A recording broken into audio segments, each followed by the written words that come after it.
সুদে ঘুষে জীবন কাটায় করে দুর্নীতি, এমন লোক হয় যদি মসজিদের সভাপতি। কথা বলুন ঠিক কিনা? সুদে ঘুষে জীবন কাটায় করে দুর্নীতি, এমন লোক হয় যদি মসজিদের সভাপতি। কইতে গেলে উচিত কথা মোল্লার চাকরি নাই ভাইরে, কইতে গেলে উচিত কথা মোল্লার চাকরি নাই, আমাদের কপালেতে শান্তি বুঝি নাই ভাইরে, আমাদের কপালেতে শান্তি বুঝি নাই।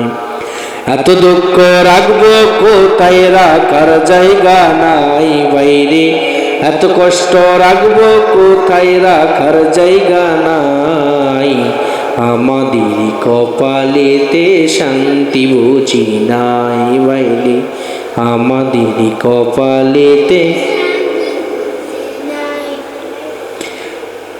সুদে ঘুষে আর কি আর কি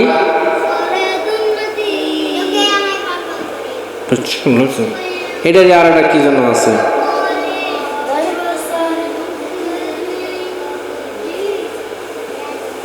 রাহিম হলে কোয়া পেলে আর কি ভাই খাতাটা নিয়ে আসতে বল। 5 ওয়াক্ত নামাজ পড়ে কপালে তার দাগ, মক্কাতে যায় নামাজ আমির আগে লাগায় হাজি সাহ।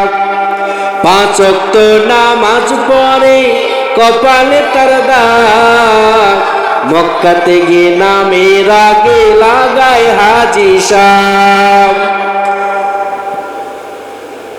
চা দোকানে বসে হাজি টেলিভিশন চাই বাইরে, চা দোকানে বসে হাজি টেলিভিশন চাই, হিন্দি গানের তালে তালে পা দুটি নাচাই বাইরে, আমাদের কপালেতে শান্তি বুঝি না।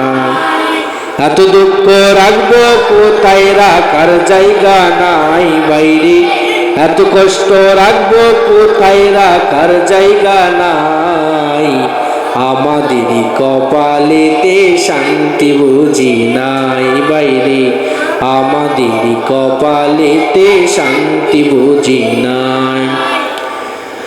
এত কষ্ট রাখবো কোথায়, রাখার জায়গা নাই ভাইরে, এত দুঃখ রাখবো কোথায়, রাখার জায়গা নাই, আমাদের কপালেতে শান্তি বুঝি নাই বাইরে, আমাদের কপালেতে।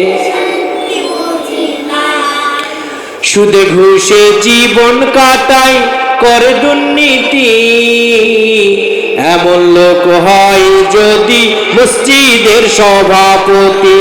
কথা বলুন ঠিক কিনা?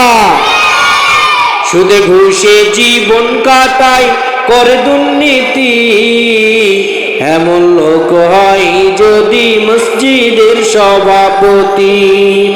উচিত কথা কইতে গেলে মোল্লার চাকরি নাই বাইরে, উচিত কথা কইতে গেলে মোল্লার চাকরি নাই, আমাদের কপালেতে,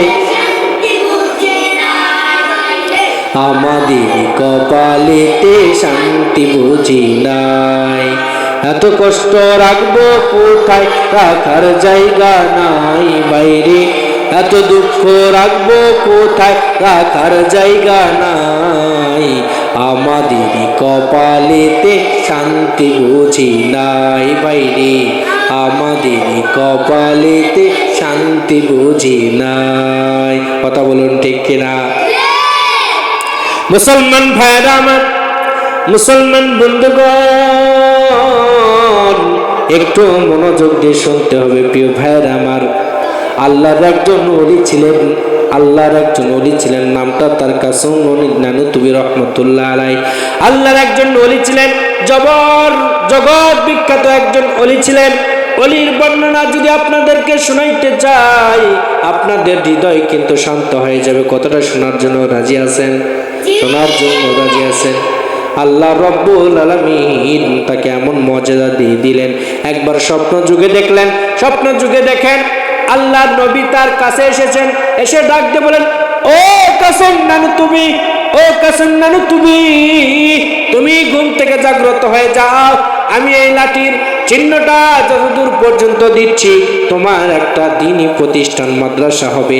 এই মাদ্রাসাতে যত তলবিলে এলেম আসতে পারে আসবে, এই কূপ থেকে পানি তোমার হাতে পান করবে, আর এই মাদ্রাসার থেকে এলেম অর্জন করে তারা পৃথিবীর বিভিন্ন স্থানে এই ইসলামের এবং হাদিসের দাওয়াত পৌঁছায় দিবে। চিল্লায় বলি সুবহানাল্লাহ।